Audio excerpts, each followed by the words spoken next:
Everybody giggles as we open up On the Brink with Andi Simon. Matt Leta is going to be our guest today. He's giggling as well as I am, but welcome. If you're watching or you're listening, remember, On the Brink with Andi Simon is here to get you off the brink. And my goodness, the times are changing. And so many of our interviewees these days want to tell you how to change and how to begin to, and my words, see, feel, and think in new ways. Humans have to see things, to feel them, and to make decisions about them. And honestly, your brain is not going to be good here because it can't think about it until it experiences it. So this is a time of really getting experiential about what is the new fourth industrial revolution or the new technology or the new world. It's not what it used to be, and you can't go home again. This is not going backwards. This is going forward, and it's going to be a really interesting time. Let me tell you why you should listen to Matt Leta today. And I think this is really a really cool interview coming together. He's CEO and founder of the Future Group, including FutureWorks, Future Horizon, and Future Quest. Now, you think this is about the future, you're right. We are going to talk about the future. Somebody actually ranked us among the top 20 podcasts for futurists. I didn't know I was a futurist, but my job is to help you see things in a new way. He's a digital generalist, and I'll tell you what that means. An entrepreneur and creative director with 15 plus years of experience. He's passionate about symbiotic futures, innovation, and systems thinking. He's co-founder of several startups. And he's occasionally an angel investor, a traveler, a DJ, a forever thinker, and leads in passion. You know, when they read our bios, I wonder who they're talking about. But he writes this, and I think it's worth sharing. I did not learn what I'm sharing at school, nor am I a professor. But I have lots of hands-on experience working in real environments, delivering hundreds of digital products. So he has done the seeing part, and he's experienced it well. He was 16 and he launched his first startup when he was 19. And it went to London and then Silicon Valley. When he left the Bay Area, he traveled for the world for 3 years, during which time he started Who, a remote-only company that helped over 150 startups and larger companies and digital product innovation. And his clients have been all the big guys, Apple, Staples, Google, Boom, Supersonic. But at we fell in love with helping our clients build a better future. And eventually, following many ups and downs, he created FutureWorks. I'm going to let him tell you about FutureWorks. And I'm not going to say much more about Matt, other than today we're going to talk about you, your company, your business, your job, and a future. Somebody said the future's already here, it's just not widely distributed. And I thought, what a great way to realize that you can't run away from it. You can't go back to what you thought was the way we did things. You know, you can't go back pre-pandemic. You can't go back. There's no place to go to. But today we got to figure out how are we going to see the future and how it works. So the name is really cool. But it's a very interesting opportunity to pick his brain. So don't be bashful. After we post this, we don't let comments come in during the podcast, but let us know your thoughts and we'll connect you to Matt, and we'll share the conversation. You know, as an anthropologist, we love to see how humans have evolved, and I think we're in a state of fast, rapid evolution. So sit tight and pedal along, and let's have some fun. Matt, thanks for joining me today. Thank you so much for having me, Andrea. Well, Appreciate it's a it. pleasure. Tell the listeners or the viewers about your own journey, because while you've been a traveler and I've been to 37 countries, I get it. What has your life brought you to now, and where are you taking us today? Please, who's Matt? Thank you. What a generous and all-encompassing introduction, by the way. Thank you so much for that.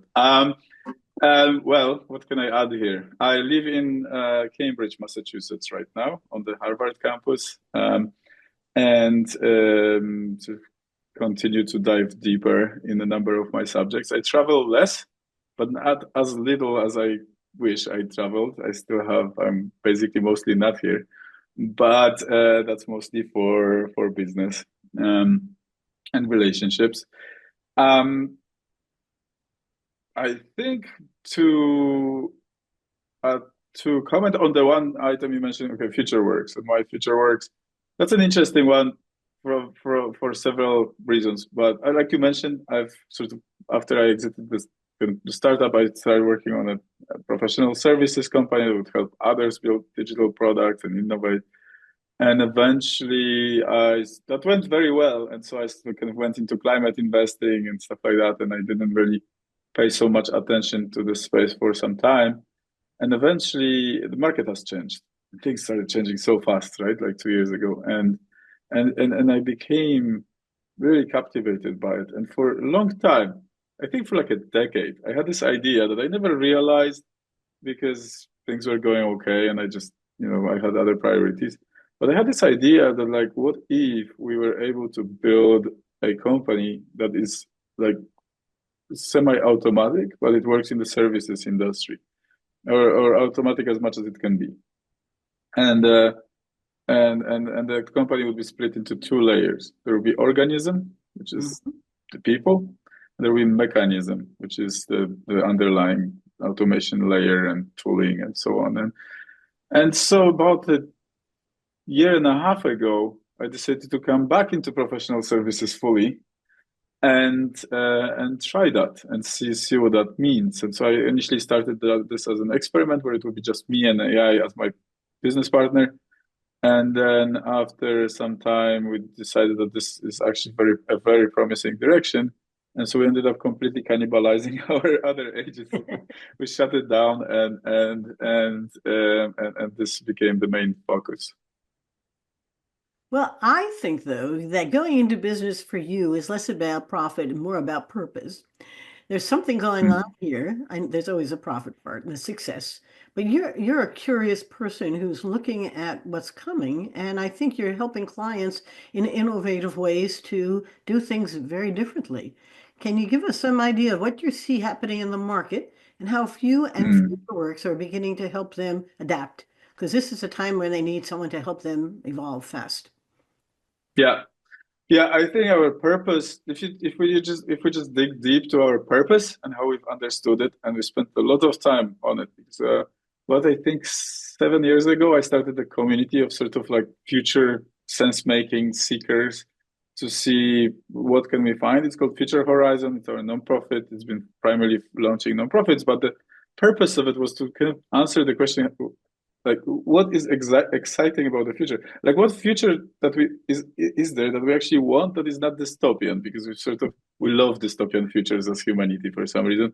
And so what is not the not non-dystopian future? And it took us a few years to understand it, but eventually we kind of came to a conclusion that it would be nice if after Anthropocene, which is when humans shaped everything on this planet, where we are now, there would be a symbiocene, right? A state where there is balance between humanity, thinking machines, and the environment that's maintained, and it gives us the ability to go into stars while the home is sort of taken care of, right? So it's of course long-term thinking and a bigger thing and more of a North Star, but it is what makes us wake up in the morning to basically help solve that. And then if you go from there, if you think what are the big threats to that, then there's a whole number. But for example, inability to transition out of current models, right? So inefficient models, like if you look at it, some using fossil fuels, for example, is incredibly inefficient. I mean, we're shipping liquid on ships around the world to burn it at like 40-60% efficiency. It's insane, right? And so there are so many, there's just one example, but there are many, many, many, many other options. I think a lot of people realize that, and that's why big changes are happening everywhere, and in American government as well, to quite a high degree. And for better or worse, they will, probably in short term they bring a lot of trouble, but it is the kind of optimization that that is getting unlocked in a way. And I think there is like a simple truth of business that everything that can be optimized will be optimized, because it's just where incentives are. So, the money is behind that because you can have a better, bottom line efficiency, but not, right? So everything that can be optimized will be optimized. And so the question becomes like, what can be optimized? And today, a lot, right? Every day, every week, more can be optimized through automation. Or and so we are now we've become really focused on essentially helping companies embrace this and transform. And what we've recognized, we've been doing AI for about 9 years now. What we've recognized is the problem with adoption of those new systems, intelligence is not in technology. A lot of companies, if you listen to Forbes, 92% of American companies this year are investing in AI because they see that as a need. But of those companies, I would wager that those that at least are starting the journey, 90% will fail at doing it in a way that actually works, that actually brings meaningful ROI in short term, right? And why? That's because the problem with implementing AI is actually not something for the tech department to do. It's something that needs to be a little more all-encompassing, and it really is about people and their openness to change. And what we've noticed, this is the thing I'll say about it. What we've noticed is AI is different. It's not just another wave of digital transformation, like, 10 years ago, 20 years ago, someone would bring Salesforce and then everyone would struggle with it for 3 years, but they would learn and continue working. It wouldn't really mean big changes other than, the adoption of software. Currently, people I feel like they sort of reject the idea of working with AI. I think most people actually do. They sort of kind of like want to run away with their mind. And that's a real problem for every company that doesn't embrace and doesn't work with those people to help them kind of embrace this technology, because they will find that even if they implement some really fancy tools, find, agents or what would that be, their own teams will not use them. And that's a very big problem. And why is it a problem? The problem because those who do embrace it have incredible advantage. Once you actually do embrace it in a meaningful manner, you connect the people and the artificial intelligence, you are able to gain but much higher velocity and optimize cost to the factor of 100 times, right? And over time. And so it's a big difference for competitors. Is there an illustrative case that you can share with us, even if it's an anonymous company, that could make this abstraction more realistic for somebody listening in? Because at the end of the day, you said something, and I'll sort of summarize what I Yeah. heard. And that is, at the end of the day, this is about people. It's not about technology. And it's about the culture you've got and whether or not you cannot just bring on a new thing as if it's separate from, but it's transformational on how people communicate with each other and do business with the outside and think in different ways and begin to see opportunities, are curious, take advantage of their humanness, but in a way that is not simply a little bit incrementally better. And to me, it sounds like we're going to be transforming what we're doing so that it is geometrically better. And I don't want to use myself as an illustration, but I love Mhm. that. I haven't tried Notebook or but it's my best friend. And I say please and thank you. I've humanized it. I can't tell if it's a guy or a gal, but I be questions with answers, and I don't, and then if I don't like the answer, I dig further, and it digs with me. So I've become a solopreneur without, I've got rid of my staff, and we're writing and creating and all kinds of stuff, thank you, with my new partner. But that's a mindset that I can do. Large companies have a lot of minds who may be um, resisting the changes. I remember one company I worked with, and all the elders, the boomers, had a hard time when they went to an open space because they had no place to Mhm. hang their coats. And I laughed because their old habits required them to have private space, and there was none, and they didn't quite know what to do with the open space. So it's not hard for Mhm. humans to get Mhm. really landlocked. But is there an illustration besides my wanderings about my own use of it that can help people understand how a great company can really see quantum leaps in what's being done and thinking about it in new ways? Something you can share. Absolutely. I have a few, I'll pick an example, but I'll comment on the boomer aspect.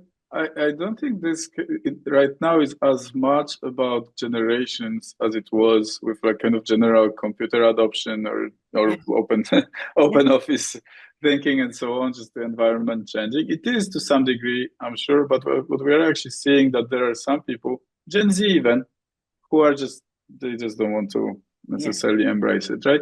And so, how do we get those people excited? Ideally we make their life better, and it shows them that they are in fact not getting replaced, but they're getting helped by it.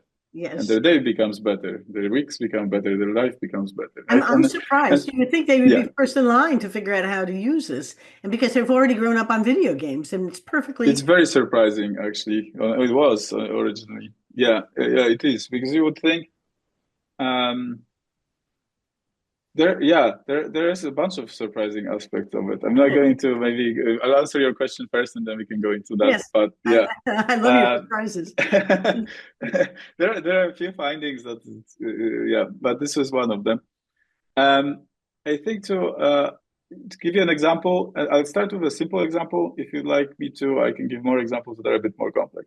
But a simple example is that many companies that have either have been subject of acquisitions or fast growth, um, there is a very disjointed kind of mesh of departments and software. Right. Like, some companies have like 500 different apps because everyone wants to sell some SaaS tool to them, and they're like, "Oh, that sounds attractive. How about we, apply it here and there I've and so seen on." that too. Yeah, Um, and none of that is connected, right? It's very hard to connect it internally, at least without like a bigger job. There's security issues and whatnot. Also, all of those tools are incentivized to lock in your data because then you keep paying. And so that alone creates a lot of issues, right? And now, if you were to just come, oh, we've got an AI agent that can suddenly let's say, generate leads, call people, and get us increase sales. Let's keep it simple, right? That needs to operate with our information, our data, our tools. Now, if those tools are so disjointed, it is not able to do that, right? yeah. And now we want this company to change, right? And we want, okay, how the company want the executives, the board, everyone wants it. They need it. It's not for so that they want it. It's a necessity. But for them to approve any change takes 2 months. And why? Because all those tools are disjointed and all those people work in silos, right? And so you cannot even start embracing that agent. And it exists now. And your competitor might be using it today, right? Let's say. But you cannot embrace it remotely because you've got those internal sort of the internal disconnect, right? And so, simple example is how about solve approvals, right? And so approvals right now can be connected between all those applications very easily through APIs. We can build a custom interface in literally 2 days. I'm not exaggerating because those things became really incredibly fast to do and then iterate. And then all approvals are in one place. But even better than that, then you have understanding of all the approvals. The data is in, let's say, safely stored sort of data lakehouse that then connects to the interface. And without going into technicalities further, but we have the ability to analyze these approvals and increasingly start pre-approving them using AI. And so then your approval time from like 2 months, and I mean, we see companies where it takes 4 months to approve something. It goes down to 2 days, right? Because firstly, it's actually usable for the people who get the approval, so there's no need to chase them with emails all around everywhere, and they need to check 5 different types of software in order to find that maybe there is something to agree on. But it happens within one streamlined experience, and increasingly we can plug in intelligence to approve those. And as it gains trust, we can make it approve more and more. And eventually you end up with 1 day approvals, right? And imagine what that does to the company in terms of their ability to move forward. I mean, it's a gigantic difference. Like years become months. And so this is kind of the unlock that we are talking about. And I can speak a bit about like the philosophy behind it and how we think about it in general, but I'd love to give the space back to you to comment. Well, I'm smiling because how many acquisitions, mergers, situations we've been in where you have system on top of system on top of system.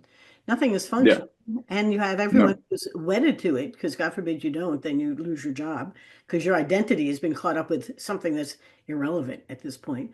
Um, and Mm. and I often would say, if you want to change, have a crisis or create one, because you just don't pay attention to me until you have a crisis. And, Yeah. and in some ways, I'm hoping our audience listens to you because the crisis is here. Um, Yeah. and your ability to get things done can't take 4 months to make a decision. And it is, it's so interesting. Humans are so interesting because if you resist it, it won't ever happen. And sometimes you got to bring a third party in, I'll say a consultant, who makes it Yeah. all happen, and then you can now have a new job because it's basically a new Yeah. job, right? Hmm. But it's a new mindset that says I can do this, they can do that, and I can get it done, and I can really be a leader in this field without waiting 4 months to make a decision. But the lack of decision, the inability is simply a political protection from change. Hmm. Brain, Yeah. all that cortisol that says, "Oh, don't do that. That's dangerous," and it's not Yeah. dangerous Yeah. at Yeah. all. Yeah. You just need a little time to taste the goods, and it works.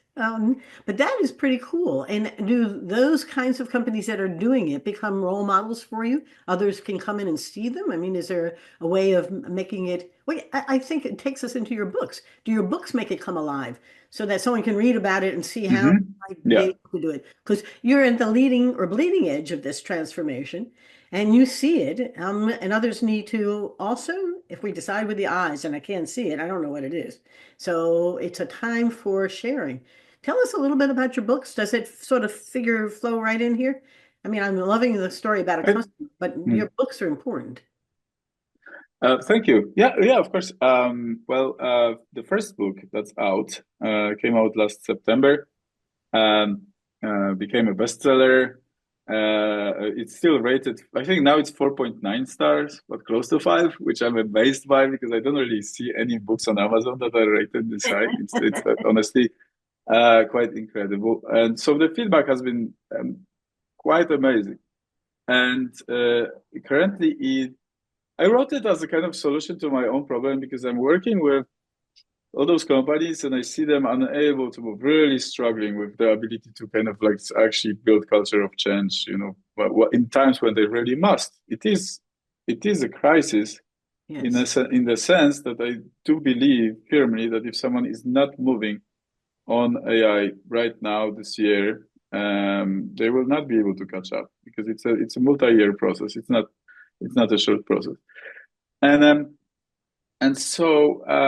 the first book has less anecdotes, uh, has only several kind of case studies, but it does have those case studies. You mentioned those examples, and it's very practical. It's focused on, firstly, kind of demystifying theory. I've worked on it with over 100 people, experts in change, executives at large companies like from JP Morgan to McKinsey to Apple. And I've kind of compiled all this knowledge into like very high density, kind of quick read, three-part book. First part is called Align. It's all about alignment so that you can kind of like drive conversation with teams using the same language and be aligned in what you're doing, but also understand the motivation behind the overall framework. Second part is focused on LEAP, which is the framework presented in the book. It has 4 steps: locate, evaluate, action plan, and progress. It's a cyclical innovation framework. It's based on 100 other frameworks, stands on the shoulders of giants, but it's sort of purpose fit for the current age of AI. So it focuses on sourcing ideas and not so much on delivering, because delivering, making things is becoming cheaper, and it's basically going to zero. But actually, to finding the opportunity to truly innovate and unlock ability is the core focus, as well as communication to drive buy-in, because a lot of those initiatives start and just stop. And within companies, right, they fizzle out after some time. And it focuses on kind of deep documentation and so on. That's also AI augmented, which then helps AI help innovate and turn the company to an innovative one. All of that makes people. You mentioned the crisis. There is a bit of a fear, kind of, the stick. But also the reward, right? Like all of that is there to celebrate the move, celebrate the people who do that, reward them in many ways. And that instills culture over time. It takes time, of course, like any culture building exercise. But the purpose of this book is to sort of like self-help book for companies that really want to start moving. And the best thing about it is I think we've managed to sort of compact it so much that it only takes 1 hour per week. It's not like Google's 20%. It's Yes. 1 hour per week. It basically has zero marginal cost or very close to zero. And therefore, it's really hard to stop. It's really hard for people to say, well, I didn't have an hour last week. And that really enables for this to scale through the company and change. And now it is being used by companies as big as 100,000 people have had bulk orders for a number of companies, and of course many smaller ones. It works with a team as small as 5 people. That's the minimum, Yes. and then it can expand over time. And so that's the first book. Matt, what's in the Yeah, book, if you don't mind? You went I into will. the book, but you didn't tell them what the name of it is. I did not. The Leap Guide. The Leap And you can find more information about it at leap.guide. So leap.guide. It's Yep. in fact the URL for all my books. And there is a second one coming, and it dives deeper on the same subject. So I've been doing this research. I mean, it's all based on our experience. The Leap framework has existed within our company for quite some time. But eventually, I started doing this deeper research, trying to really understand how to actually unlock those companies to move. Because I'm seeing them really wanting to do it, but it's so impossible to get their people to really embrace it. And we're seeing all of those bolt-on AI exercises, like some copilot or tool here and there, that don't really work. I mean, they can maybe optimize things by 5% or such, but you don't see this like 3x or 10x or 100x And difference. it's a gig. It's not And something transformational. Wow. yeah, and so this is to unlock this ability to actually embrace that properly, and so the leap guide is out there, and it keeps spreading. It seems, which is nice to see that. But I realized even before I finished this book, I realized that as much as I hated the idea of writing another book, it's a lot of work. I uh, I realized that I need to carry on because there is more that I've uncovered with all those interviews, and at this point, it's like 180 different interviews with all sorts of different. I mean, like people who have run, Google China, for example, and stuff. Like very interesting, a very diverse set of insights. And I've got around 2,000 different key insights in like a database that's also managed by AI, and then that allowed me to write another book, which sort of dives deeper, but it's not as much of like a pragmatic framework implementation. This book sort of paints a broader picture, and it's more for like the executive, like the C-suite, to understand how can they start shaping their business to to open up to this age of AI, to truly embrace intelligence. And the core of that book there is like this kind of trillion business brain theory that we've come to. Well, as you're speaking, did you want to finish, or you want me to? No, please go ahead. It's very interesting because you're a storyteller, and the brain has a story in it. The problem with change is that once you have your story, it becomes your reality. There's no Mm. reality.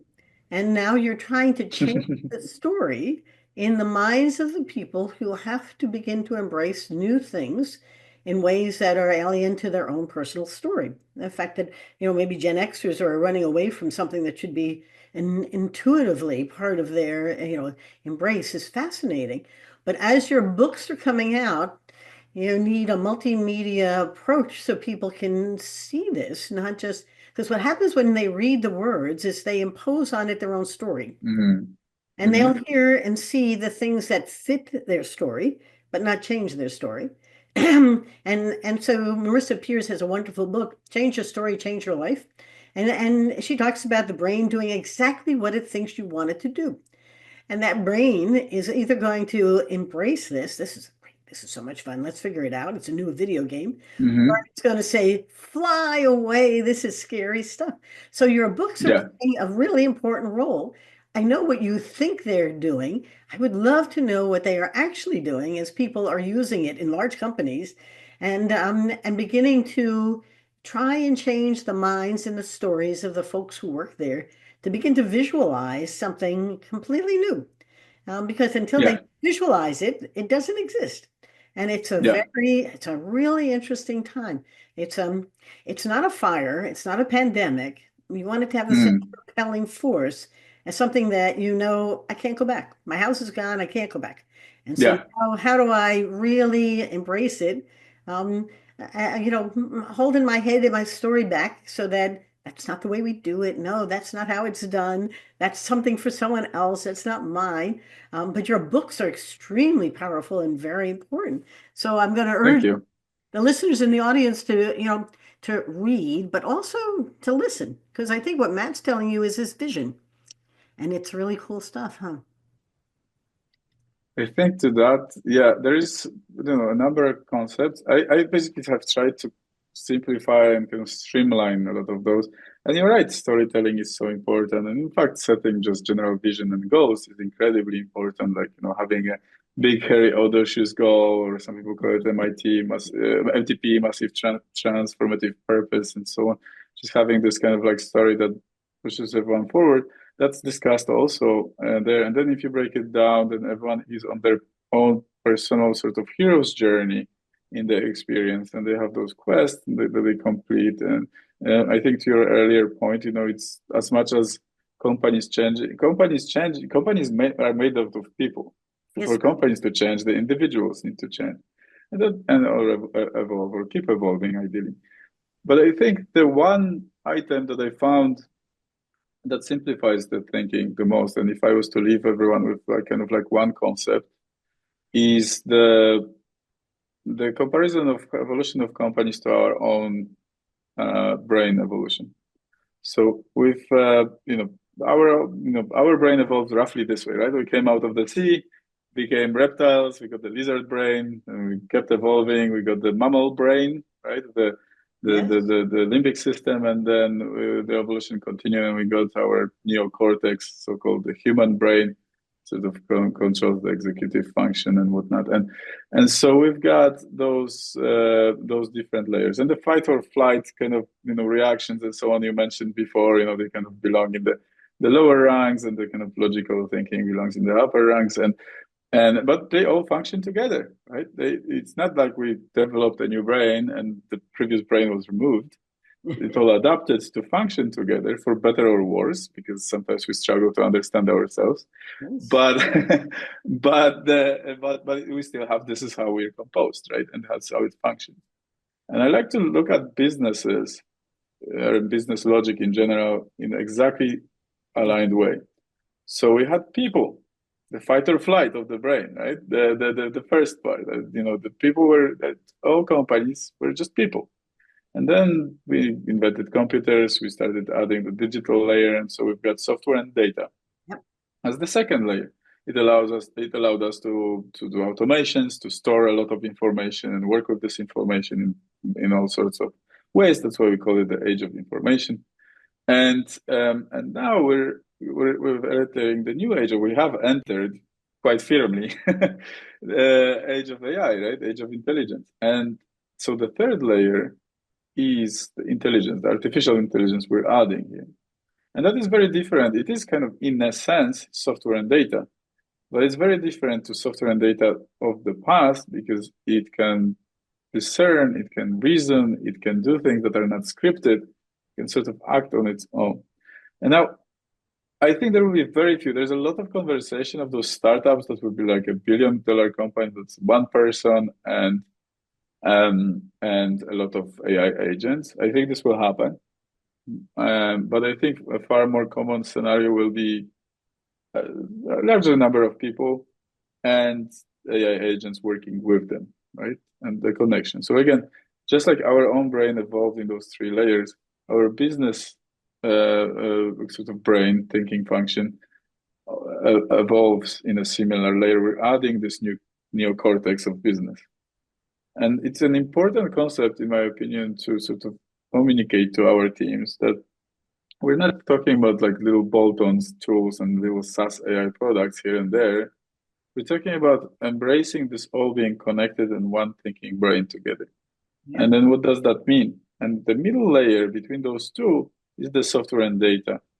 And we find that the most common unlock is in coming to listen to the people, understand how their day is like and what their frustrations are like. And they will have a lot of frustrations, right? Yes. And most of their gripes will be with the software they're using and how disconnected it is, how old school it is, how the interfaces don't work, how things take forever, how whatever that is. And with those people, solve the data and software layer. So make it all interoperable, make it composable, connected, open up data safely and securely, but open up data from the silos. And then we can truly interact with the intelligence and becomes one brain. Yep. That's kind of like the vision and the most like simplified kind of way we communicate it in order to for people to really go like, oh, okay, yeah, that makes sense, and then we start working from there. As you're speaking, Matt, and we probably should wrap up a little bit, but um, Yeah. the I once taught a course, several seasons of it, for healthcare Hmm. folks, and it's a number of years ago. I must date myself. It was called "Your Data's Talking to You. Can you hear it?" And it was at a time before the artificial intelligence, and they would receive huge data dumps, and then they would have to interpret it into things that made sense for different folks in the organization, the senior team, the middle management team, the doctors, and so forth. And what they didn't realize was they only selected the data that conformed to what they believed to begin with. And anything that was out of scope of that, they just ignored or deleted. And Hmm. I'm listening to Hmm. you and I'm saying, that was, I don't know, a while ago. And now we can have AI help us think about that data and tell it in a Hmm. way that I can actually do something and act about it. The hardest part then was that the data was telling you to do something perhaps differently, and they couldn't hear the story because they all wanted to affirm that what they were doing was just fine. It takes doctors 15 years to change their medical practice. For us, as you're thinking about it, we are doing a quantum leap, and it's not about quantum computing, it's about a quantum leap Hmm. in Yeah. a slow, fast moment. It's not, it's here. And now it's a very interesting time to turn this into a wonderful opportunity because the data is talking to you. It's talking to you differently. Yeah. And now I got to change my hearing aid so I can hear that and begin to know what I should do and also test it and test it and test it because it'll allow you to ask it lots of questions fast. You don't have to wait a long time to come back with possibilities and begin to see what could be interesting. And you can take the data and have it analyze it for you and then begin to see the threads that are there. And all of a sudden, it's transforming how we think and what we do. And it's going to be not 10 or 15 years from now. It's going to be a short time where the leaders are going to show us it's a whole new world of transformation. And Yeah. and I'm hoping my listeners, as they're listening to you, see this as an opportunity, not a challenge, as a chance for them to craft a new, I often say it's a new table you're going to sit at, Hmm. and the only you're going to be there if you can see it. So go play with it. Turn it into a Yeah. video, whatever metaphor works, but go do it. Yeah. It's not a metaverse, but it's sort of like it, but you're going to be living in a whole new world and Yeah. perfectly wonderful. Matt, Yeah. one or two things you want the listeners to remember. I've heard a number of things today, and I love the idea that Mm. but I'd like them to leave you or leave us remembering one or two important things, because I think this is a conversation we should do again in 6 months. Go ahead. Yeah. I think first thing I mentioned early on was everything that can be optimized or automated. Let's leave it as automated. Everything that can be automated will be automated.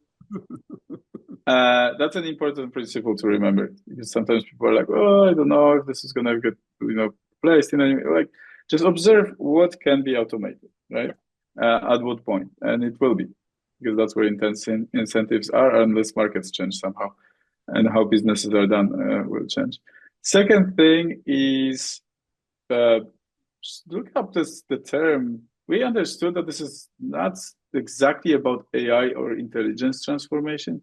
We call it next gen digital transformation at the risk of using, an older term, but it really is not just about AI.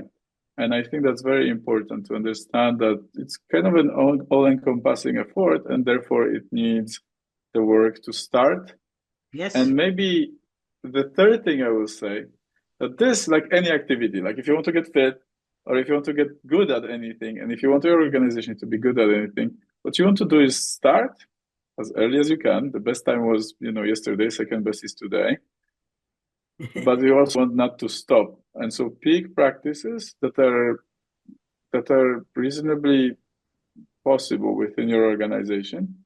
And for example, lead with 1 hour per week Yes. is just incredibly lean. And so anyone can implement it.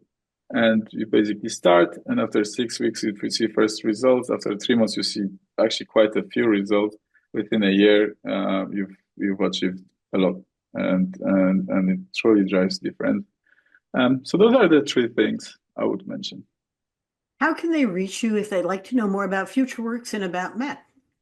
Oh, sure. Well, just come to leap.guide, and from there, you will find my contact info. You can just connect on LinkedIn or send me an email. You will there also access a set of tools. So you don't need to read the book. You can simply use an AI coach that's on the website. It comes free with the book. And so it can take you through, it's trained on the book and it can take you through the entire process. There are templates and tools and all sorts of things that have emerged, included also for free on that website. And this website will also be hosting my upcoming book, which I think will go into pre-sale very soon, and it should be launched in Q2 this year. And I encourage you to also take a look. There will be definitely, I'll be running some like pre-sale promotion where it will be basically free to get it, or as close to free as I can make it. I have a couple of clients who I'm going to introduce it to, um, and Hmm. begin to see it as part of my own toolkit. If I'm going to help companies change, then perhaps I'm going to use Leap in our own practice, and begin to see how it works, and then begin to get some fans who trust that perhaps I can help them with something essential to their own transformation to thrive in fast-changing times. I can say those words, but what am I actually doing other than telling you the times are changing and you better start changing too? This has been fun. Thank you for joining me. What fun. Yeah, it has been fun. I really enjoyed conversations with you, Andrea. Thank Well, you very much. thank you very For much. yeah, Let me thank our audience, our viewers, and our listeners. When you finish listening here, share this. Let Matt, you want to say something? Because I'm watching your mouth, but no, but that's okay. Matt has a wonderful smile, so if you're listening, you're missing his smile. But it's very exciting times, and if you like the changes that are coming, you almost want to begin to visualize how it's going to affect you and the companies Mhm. that you are with or the business that you're in, or anything that does make you excited. And I Yeah, do think it's going to be a really cool time to, um, you know, um, CMEX and others have innovation teams. They bring people together routinely to think about what the customers are saying and how to be customer centric. And it's a great time for you to do the same. So I'm going to wish you all a wonderful day. Take your observations, turn them into innovations. My books are all on Amazon. You can find them under Andi Simon. You can find Matt's book there as well. And our books are here to help you see, feel, and think in new ways. So, enjoy them and then reach out if you'd like a little anthropology to help you change as well. Goodbye, my friends. Matt, thank you so much for coming. It's been a pleasure. Bye bye now. Last thought. thank you so much. Thank you so much. It has been.